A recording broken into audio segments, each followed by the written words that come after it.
అందరికీ నమస్కారం. ఈ విశ్వాన్ని కాపాడే ఆ మహాశక్తి ఎవరో మీకు తెలుసా? ధర్మం క్షీణించినప్పుడు, అధర్మం పెరిగినప్పుడు ప్రతి యుగంలో అవతరించి ఈ లోకాన్ని రక్షించే ఆ మహాశక్తి ఎవరో మీకు తెలుసా? ఆయన ఎవరో కాదు, సాక్షాత్తు శ్రీ మహావిష్ణువు. సృష్టి, స్థితి, లయం అనే త్రిమూర్తులలో లోకాన్ని కాపాడే బాధ్యత తీసుకున్న పరమాత్మ. భక్తులను రక్షించడానికి, దుష్టులను సంహరించడానికి కాలానుగుణంగా అవతారాలను ధరించిన ఆ మహాదేవుడు. మత్స్యావతారం నుంచి కల్కి అవతారం వరకు ప్రతి అవతారంలో ఒక గాఢమైన రహస్యం ఉంది, ఒక గొప్ప సందేశం ఉంది, ఒక అద్భుతమైన కథ ఉంది. ఈరోజు మనం ఈ వీడియోలో ఆ శ్రీ మహావిష్ణువు యొక్క సంపూర్ణ దశావతారాల గురించి, వాటి వెనుక ఉన్న అసలు కారణాల గురించి, ప్రతి అవతారం ఎలా భూమిని రక్షించిందో అనే విషయాలన్నింటి గురించి వివరంగా తెలుసుకుందాం. ఈ దశావతారాలలోని ప్రతి అవతారం మీ జీవితానికి ఒక మార్గదర్శకం కావచ్చేమో. కాబట్టి ఈ వీడియోను ప్రతి ఒక్కరూ స్కిప్ చేయకుండా పూర్తిగా చూస్తారని ఆశిస్తూ ఈ వీడియోను ప్రారంభిద్దాం. శ్రీ మహావిష్ణువు యొక్క దశావతారాల అద్భుత యాత్ర ఇప్పుడు మనం విందాం. ఆ మహావిష్ణువు యొక్క దశావతారాలలో మొట్టమొదటి అవతారం మత్స్యావతారం. పూర్వకాలంలో సత్యవ్రతుడు అనే ఒక మహానుభావుడైన రాజు ఉండేవాడు. ఆయన ఎంతో ధర్మవంతుడు మరియు ఆ పరమాత్మ యొక్క భక్తుడు. ప్రతిరోజు అతను నది వద్దకు వెళ్ళి తపస్సు చేసి, స్నానం చేసి ఆ దేవాది దేవుణ్ణి ఆరాధించేవాడు. అదేవిధంగా ఒకరోజు నది వద్దకు వెళ్ళగా అక్కడ ఆయన చేతిలో ఒక చిన్న చేప పడింది. ఆ చేప ఆయనతో ఇలా అంది: "ఓ ధర్మాత్ముడైన మహారాజా, నన్ను కాపాడండి. ఈ పెద్ద పెద్ద చేపలు నన్ను తినేయడానికి వస్తున్నాయి. నన్ను రక్షించండి మహాప్రభు" అని వేడుకుంది. దాంతో ఆ రాజు ఆ చేపను తన కమండలంలో పెట్టుకున్నాడు. కానీ ఆశ్చర్యం, సాయంత్రం అయ్యేసరికి ఆ చేప పెద్దదైపోయింది. తర్వాత ఆ రాజు దానిని ఒక చెరువులో పెట్టాడు. అక్కడ కూడా అది పెరిగిపోయింది. చివరికి ఆ చేపను సముద్రంలో వదిలాడు. అక్కడ కూడా ఆ చేప తన మహా విశ్వరూపంని దాల్చింది.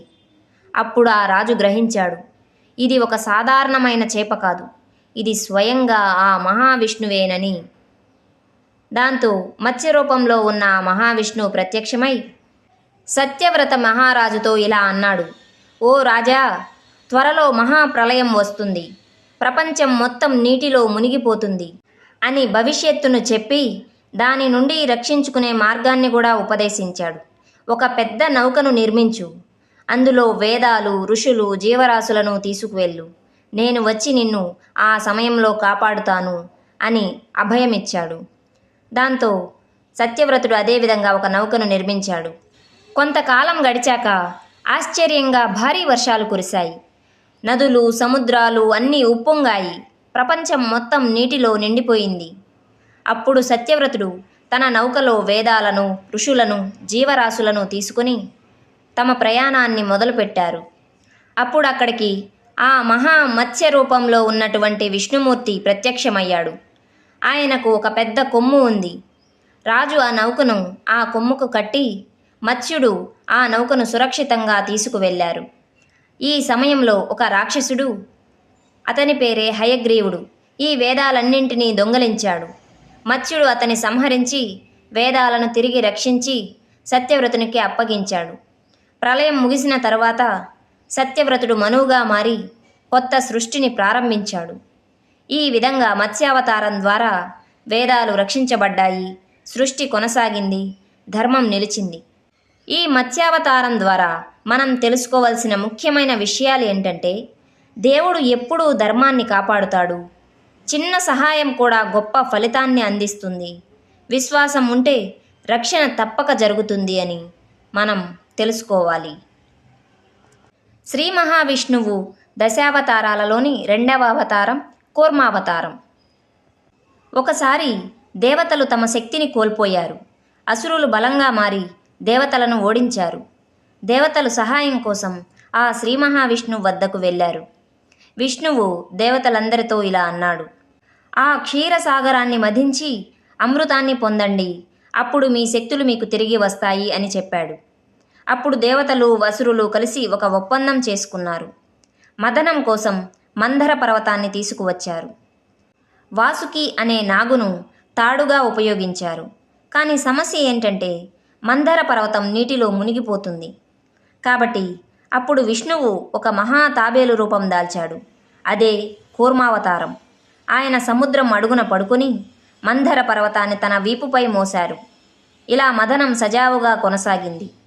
మథనం జరుగుతుండగా మొదటగా ఒక భయంకరమైన విషం బయటపడింది. హాలాహలం. అది ప్రపంచాన్నే నాశనం చేసేంత ప్రమాదకరమైనది. అప్పుడు శివుడు ఆ విషాన్ని తాగి ప్రపంచాన్ని కాపాడాడు. అందుకే ఆయన నీలకంఠుడయ్యాడు. మదనం కొనసాగుతుండగా ఎన్నో దివ్య వస్తువులు బయటపడ్డాయి. అందులో ముఖ్యమైనవి కామధేనువు, ఉచ్చైశ్రవ గుర్రం, ఐరావతం, చివరగా అమృతం. అలాగే లక్ష్మీదేవి క్షీరసాగరంలో నుంచి ప్రత్యక్షమైంది. ఆమె విష్ణువును వరించింది. అమృతం వచ్చిన వెంటనే అసురులు దాన్ని లాక్కోటానికి ప్రయత్నించారు. అప్పుడు ఆ మహావిష్ణువు మోహిని రూపంలో వచ్చి అమృతాన్ని దేవతలకు ఇచ్చాడు. ఈ విధంగా దేవతలు మళ్ళీ శక్తిని పొందారు. ఈ అవతారం వలన మనం తెలుసుకోవాల్సిన ముఖ్యమైన విషయాలేంటంటే, కష్టాల్లో స్థిరంగా ఉండాలి అంటే తాబేలులాగా ఎంత బరువు ఉన్నా స్థిరంగా మోయగలిగేలా ఉండాలి. సహనం ఉంటే విజయం తప్పక వరిస్తుంది. మంచి కోసం చేసిన కృషి ఎప్పటికీ వృధా కాదు అనే విషయాలు మనం తెలుసుకోవాలి. ఆ శ్రీ మహావిష్ణువు యొక్క దశావతారాలలో 3వ రూపం వరాహ అవతారం. పూర్వకాలం హిరణ్యాక్షుడు అనే ఒక రాక్షసుడు ఉండేవాడు. అతను చాలా శక్తివంతమైనవాడు. అహంకారంతో దేవతలందరినీ ఓడించాడు. అంతేకాదు ఆ భూమాతను సైతం సముద్రంలోకి తోసేశాడు. ప్రపంచం మొత్తం చీకటిలో మునిగిపోయింది. దేవతలందరూ భయపడి ఆ బ్రహ్మదేవుడు వద్దకు వెళ్ళారు. అప్పుడు బ్రహ్మ ధ్యానం చేస్తుండగా అకస్మాత్తుగా ఆయన ముక్కు నుండి ఒక చిన్న పంది బయటకు వచ్చింది. అది క్షణాల్లో పెరిగి మహారూపంగా దాల్చింది. అదే మన శ్రీ మహావిష్ణువు యొక్క వరాహ అవతారం. వరాహుడు గర్జిస్తూ సముద్రంలోకి దూకాడు. అతను లోతైన జలాల్లోకి వెళ్ళి భూమాతను పైకి వెతికి తీసుకువచ్చాడు. చివరికి భూదేవిని తన కొమ్ములతో ఎత్తుకున్నాడు. ఇది ఒక అద్భుతమైన దృశ్యం. అప్పుడు హిరణ్యాక్షుడు వచ్చి వరాహుడిని అడ్డుకున్నాడు. ఓ వరాహమా, నువ్వెవరు అసలు? నా శక్తిని ఎదుర్కోగలవా నువ్వు అని సవాలు విసిరాడు. అప్పుడే ప్రారంభమైంది ఒక భయంకరమైన యుద్ధం. చివరికి వరాహుడు తన శక్తితో హిరణ్యాక్షుణ్ణి సంహరించాడు. యుద్ధం తరువాత వరాహుడు ఆ భూదేవిని సముద్రం నుంచి పైకి తీసుకువచ్చి మళ్ళీ తన స్థానంలో ఉంచాడు. ప్రపంచం మళ్ళీ జీవంతో నిండిపోయింది. ఈ అవతారం ద్వారా మనం తెలుసుకోవాల్సిన ముఖ్యమైన విషయాలేంటంటే, ధర్మం ఎప్పుడూ గెలుస్తుంది, అహంకారం నాశనానికి దారితీస్తుంది, దేవుడు ఎప్పుడూ కూడా భూమిని జీవాలను కాపాడుకుంటూ ఉంటాడు, ఎప్పటికీ రక్షిస్తూనే ఉంటాడు అనే విషయాలను మనం గుర్తించుకోవాలి. శ్రీ మహావిష్ణువు యొక్క దశావతారాలలో 4వ అవతారం నరసింహావతారం. పూర్వకాలంలో హిరణ్యకశిపుడు అనే ఒక రాక్షస రాజు ఉండేవాడు. అతను కఠిన తపస్సు చేసి బ్రహ్మదేవుడి నుండి వరాన్ని పొందాడు. ఆ వరం ఏమిటంటే, మనిషి చేత కాదు, జంతువు చేత కాదు, పగలు కాదు, రాత్రి కాదు, ఇంట్లో కాదు, బయట కాదు, భూమిపైన కాదు, ఆకాశంలోనూ కాదు, ఇలా ఎవ్వరూ అతన్ని చంపకుండా బ్రహ్మదేవుడి నుండి వరాన్ని పొందాడు. దాంతో అతనిలో అహంకారం పెరిగిపోయింది. హిరణ్యకశిపునికి కుమారుడే ప్రహ్లాదుడు. అతను చిన్న వయసులోనే శ్రీ మహావిష్ణువుపై అపారమైన భక్తి కలిగి ఉన్నాడు. అతను ఎప్పుడూ ఓం నమో నారాయణాయ అనే జపించేవాడు. ఇది చూసి హిరణ్యకశిపుడికి కోపంతో ఊగిపోయేవాడు. హిరణ్యకశిపుడు తన కుమారుణ్ణి మారుస్తానని అనుకున్నాడు. కానీ ప్రహ్లాదుడు తన భక్తిని ఎన్నటికీ వదలలేదు. హిరణ్యకశిపుడికి చాలా కోపం వచ్చి అతనే మరణం లేని వ్యక్తిగా ఈ ప్రపంచంలో దేవునిగా భావించి ఇంకెవర్నీ దేవునిగా తన కుమారుడు భక్తితో పూజించరాదని తలచి ఆ ప్రహ్లాదునికి విషమిచ్చాడు. కొండపై నుండి నెట్టించాడు. అగ్నిలో కూడా పడేశాడు. కానీ ప్రతిసారి ఆ మహావిష్ణువు ప్రహ్లాదుణ్ణి కాపాడుతూ రక్షిస్తూ వస్తున్నాడు.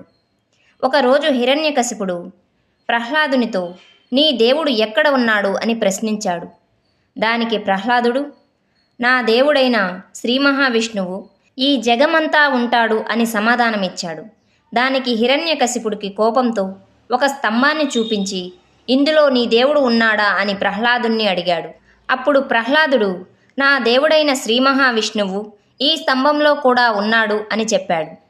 చెప్పిన వెంటనే ఆ స్తంభం నుంచి ఒక భయంకరమైన శబ్దం వచ్చింది. ఆ స్తంభం పగిలి నరసింహావతారంలో శ్రీ మహావిష్ణువు బయటికి వచ్చాడు. ఆ ఉగ్ర నరసింహుడు సగం మనిషి సగం సింహంలాగా కనిపిస్తున్నాడు. అతను హిరణ్యకశిపుణ్ణి పట్టుకుని, బ్రహ్మ హిరణ్యకశిపునికి ప్రసాదించిన వరం ప్రభావంగా అతను పగలు కానీ రాత్రి కానీ ఇంట్లో కానీ బయట కానీ భూమి మీద కానీ ఆకాశంలో కానీ ఏ ఆయుధం చేత కానీ మరణం సంభవించదని గుర్తించుకొని ఆ నరసింహావతారంలో ఉన్న విష్ణుమూర్తి సాయంకాల సమయంలో గడప పైన తన మోకాలి మీద హిరణ్యకశిపుణ్ణి పడుకోపెట్టి తన వేలి గోర్లతో చీల్చి సంహరించాడు. హిరణ్యకశిపుని సంహారం తర్వాత కూడా నరసింహుడు ఉగ్రంగా ఉన్నాడు. దేవతలందరూ భయపడ్డారు. అప్పుడు ప్రహ్లాదుడు వెళ్ళి ఆ స్వామిని ప్రార్థించాడు. అప్పుడు నరసింహుడు శాంతించి ప్రహ్లాదునికి ఆశీర్వాదమిచ్చాడు. ఈ అవతారం ద్వారా ముఖ్యంగా మనం తెలుసుకోవాల్సిన విషయాలు: భక్తిని ఎవ్వరూ ఆపలేరు. అహంకారం ఎంత పెద్దదైనా సరే ధర్మమే గెలుస్తుంది. దేవుడు ఎప్పుడూ కూడా తన భక్తులను కాపాడుతాడు అనే విషయాలను ఈ నరసింహావతారం ద్వారా మనం గుర్తించుకోవాలి. దశావతారాలలో తర్వాతి అవతారం వామనావతారం. పూర్వకాలంలో మహాబలి అనే మహానుభావుడు ఉండేవాడు. అతను చాలా ధర్మాత్ముడు, దానశీలి. ప్రజలందరూ అతన్ని ఎక్కువగా ఇష్టపడేవారు. కానీ అతని శక్తి ఎక్కువ అవడంతో దేవతలు కూడా భయపడ్డారు. దేవతలు సహాయం కోసం శ్రీ మహావిష్ణువు వద్దకు వెళ్ళారు. విష్ణువు, నేను వామన రూపంలో వెళ్ళి అతని అహంకారాన్ని తగ్గిస్తాను అని దేవతలకు చెప్పాడు. విష్ణువు ఒక చిన్న బ్రాహ్మణ బాలుడిగా జన్మించాడు. ఆయన పేరు వామనుడు. వామన రూపంలో ఉన్న మహావిష్ణువు యజ్ఞం చేస్తున్న మహాబలిని కలిసేందుకై వెళ్ళాడు. వామనుడు మహాబలిని, నాకు 3 అడుగుల భూమిని ఇవ్వండి అని అడిగాడు. మహాబలి నవ్వుతూ, ఇంత చిన్న కోరికేనా? సరే, అలాగే ఇస్తాను అని చెప్పాడు. కానీ గురువు శుక్రాచార్యుడు ఇది శ్రీ మహావిష్ణువు అని హెచ్చరించాడు. అయినా సరే మహాబలి తన మాట నిలబెట్టుకున్నాడు. ఆశ్చర్యంగా వామనుడు మహారూపం దాల్చాడు. అదే త్రివిక్రముడు. 1 అడుగు భూమిని కప్పేసింది, 2వ అడుగు ఆకాశాన్నే కప్పేసింది. ఇంకా 3వ అడుగు పెట్టడానికి చోటు లేదు. అప్పుడు మహాబలి, ఈ వామన రూపంలో వచ్చింది ఇంకెవరో కాదు, సాక్షాత్తు ఆ శ్రీ మహావిష్ణువేనని గ్రహించి తన తలను వామనునికి చూపిస్తూ, 3వ అడుగు నా తలపై వేయండి స్వామి అని చెప్పాడు. వెంటనే వామనుడు ఆ మహాబలి తలపై పాదాన్ని మోపి అతన్ని పాతాళానికి పంపించాడు. పాతాళానికి పంపినా సరే అతని భక్తిని ఎంతగానో గౌరవించాడు. ఈ అవతారం ద్వారా మనం తెలుసుకోవాల్సిన విషయాలు ఏంటంటే, ఎంత ఉన్నతమైన వ్యక్తులైనా సరే అహంకారాన్ని తగ్గించుకోవాలి. దేవుడు భక్తిని ఎప్పుడూ గౌరవిస్తాడు అనే విషయాలు మనకు తెలుస్తున్నాయి. ఇక దశావతారాలలో తర్వాతి అవతారం పరశురామ అవతారం. ఒక బ్రాహ్మణుడు కానీ యోధుడిగా మారి ప్రపంచాన్నే కంపింపచేశాడు. అన్యాయానికి వ్యతిరేకంగా నిలబడి 21 సార్లు క్షత్రియులను జయించిన మహావీరుడు. అతనే పరశురాముడు. ఈ పరశురాముని తండ్రి జమదగ్ని మహర్షి, తల్లి రేణుకాదేవి. పరశురాముడు చిన్నప్పటి నుంచే విద్య, ధర్మం, యుద్ధ కళల్లో నైపుణ్యం సంపాదించాడు. పరశురాముడు ఎక్కువగా శివుణ్ణి ఆరాధించేవాడు. ఆయనకు శివుడు ఒక దివ్య ఆయుధాన్ని కూడా ఇచ్చాడు. అదే పరశు. పరశు అంటే గొడ్డలి అని అర్థం. అందుకే ఆయన పేరు పరశురామ అయ్యింది. అప్పట్లో ఒక శక్తివంతమైనటువంటి కార్తవీర్య అర్జునుడు అనే రాజు ఉండేవాడు. అతనికి 1000 చేతులుండేవి.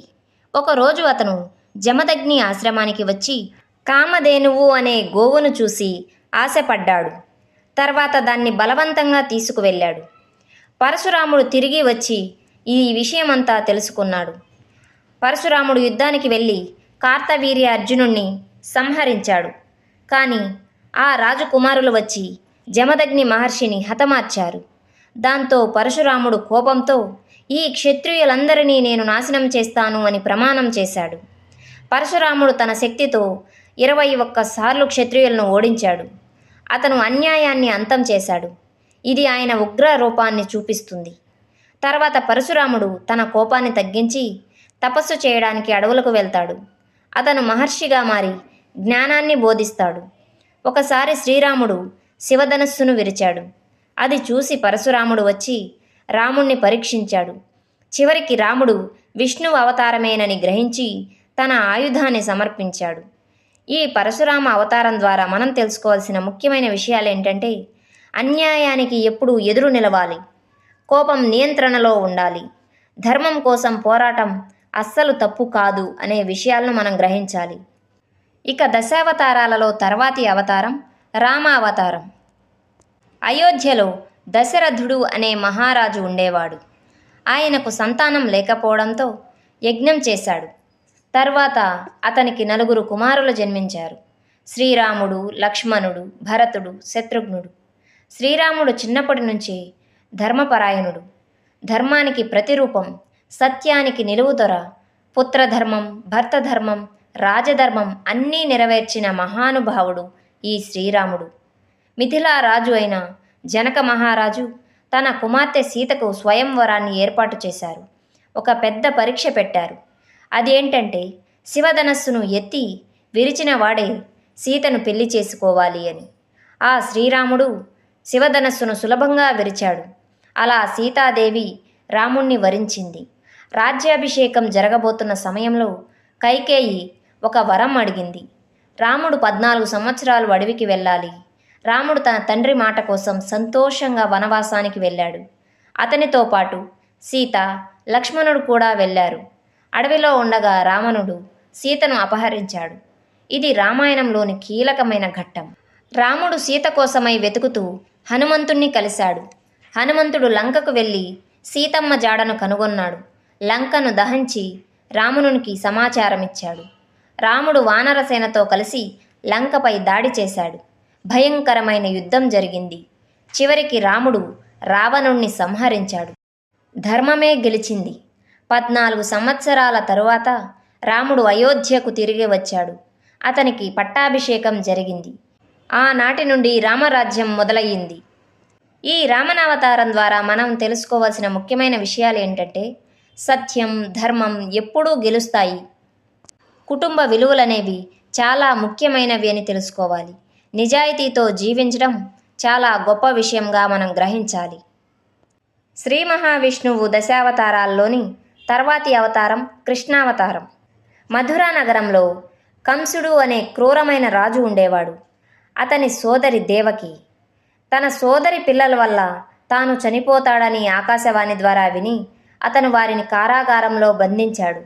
కృష్ణుడు జన్మించిన రాత్రి ఒక మహా అద్భుతం జరిగింది. వసుదేవుడు శిశువైన కృష్ణుణ్ణి గోకులానికి తీసుకువెళ్ళాడు. అక్కడ కృష్ణుడు యశోద మరియు నందుడి వద్ద పెరిగాడు. అతను చిన్నప్పటి నుంచే ఎన్నో అల్లర్లు, అద్భుతాలు చేసేవాడు. వెన్న దొంగతనం, గోపికలతో ఆటలు, పూతన సంహారం. అతని బాల్యం ఎంతో మధురంగా గడిచింది. యమునా నదిలో ఒక విషపాము ఉండేది. అదే కాళీయ. అది నీటిని విషపూరితం చేసింది. అప్పుడు కృష్ణుడు ఆ కాళీయుని పడగలపై నాట్యం చేసి దాన్ని ఓడించాడు. ప్రజలందరినీ రక్షించాడు. ఒకసారి ఇంద్రుడు కోపంతో భారీ వర్షం కురిపించగా అప్పుడు కృష్ణుడు గోవర్ధనగిరిని ఎత్తి అక్కడి ప్రజలందరినీ కాపాడాడు. ఇది అతని దివ్యశక్తిని ప్రదర్శింపజేస్తుంది. కృష్ణుడు పెద్దవాడైన తర్వాత మధురకు వెళ్ళి అక్కడ కంసుణ్ణి యుద్ధంలో ఓడించి సంహరించాడు. ధర్మాన్ని స్థాపించాడు. కృష్ణుడు తర్వాత అర్జునుడికి సారథిగా కూడా మారాడు. కురుక్షేత్ర యుద్ధంలో అర్జునునికి శ్రీకృష్ణుడు భగవద్గీత ద్వారా జ్ఞానబోధ చేశాడు. ఈ కృష్ణావతారం ద్వారా మనం తెలుసుకోవాల్సిన ముఖ్యమైన విషయాలు ఏంటంటే, అందరితో ప్రేమగా జీవించాలి, ధర్మం కోసం మాత్రమే పోరాడాలి, కర్మను నమ్మాలి అని మనమందరం తెలుసుకోవాలి. ఇక దశావతారాలలో తర్వాతి అవతారం బుద్ధావతారం. అహింస, కరుణ, శాంతి ఈ 3 విలువలను ప్రపంచానికి బోధించిన మహానుభావుడే బుద్ధుడు. బుద్ధుని గురించి పూర్తిగా ఇప్పుడు తెలుసుకుందాం. లుంబినిలో ఒక రాజకుమారుడు జన్మించాడు. అతని పేరు సిద్ధార్థుడు. అతని తండ్రి శుద్ధోదన మహారాజు, తల్లి మాయాదేవి. జన్మించినప్పుడే జ్యోతిష్కులు అతని గురించి ఇతను ఒక గొప్ప రాజు లేదా మహాజ్ఞాని అవుతాడు అని చెప్పారు. సిద్ధార్థుడు రాజభవనంలో ఎంతో సుఖంగా పెరిగాడు. అతని తండ్రి బయట ప్రపంచంలోని బాధలను చూపించకుండా సిద్ధార్థుణ్ణి పెంచాడు. కానీ ఒకరోజు అతను బయటకు వెళ్ళి చూశాడు. వృద్ధులు, రోగులు, మృతదేహాలు ఇవి అతని మనసును కదిలించి వేశాయి. ఒక రాత్రి సిద్ధార్థుడు తన రాజ్యాన్ని, కుటుంబాన్ని విడిచిపెట్టి వెళ్ళిపోయాడు. సత్యాన్ని తెలుసుకోవడానికి బయలుదేరాడు. అతను తపస్సు ప్రారంభించాడు. బోధి వృక్షం కింద ధ్యానం చేస్తూ సిద్ధార్థుడు చివరికి జ్ఞానాన్ని పొందాడు. ఆ రోజు నుంచి అతను బుద్ధుడు అయ్యాడు. బుద్ధుడు అంటే జ్ఞానాన్ని పొందినవాడు అని అర్థం. బుద్ధుడు తన బోధనలను ప్రారంభించాడు. మొదటి ఉపదేశంగా సారనాథ్లో ఇచ్చాడు. ఆయన బోధించిన ముఖ్యమైన విషయాలు అహింస, కరుణ, మధ్యమ మార్గము. అంతేకాకుండా అష్టాంగ మార్గం ద్వారా జీవితం ఎలా ఉండాలో కూడా చెప్పాడు. బుద్ధుని బోధనలు ప్రపంచమంతా వ్యాపించాయి. అనేక మంది ఆయనను అనుసరించారు. బౌద్ధ ధర్మం స్థాపించబడింది. ఈ అవతారం ద్వారా మనం ముఖ్యంగా తెలుసుకోవాల్సిన విషయాలు ఏంటంటే శాంతి, అహింస నిజమైన మార్గాలు. మనస్సు నియంత్రణలో ఉండడం మనిషికి చాలా అవసరం. లోపలి ఆనందమే నిజమైన ఆనందంగా ప్రతి వ్యక్తి అనుకోవాలి. అప్పుడే మనం సంతోషంగా ఉండగలం. శ్రీ మహావిష్ణువు యొక్క దశావతారాలలో ఆఖరి అవతారమే కల్కి అవతారం.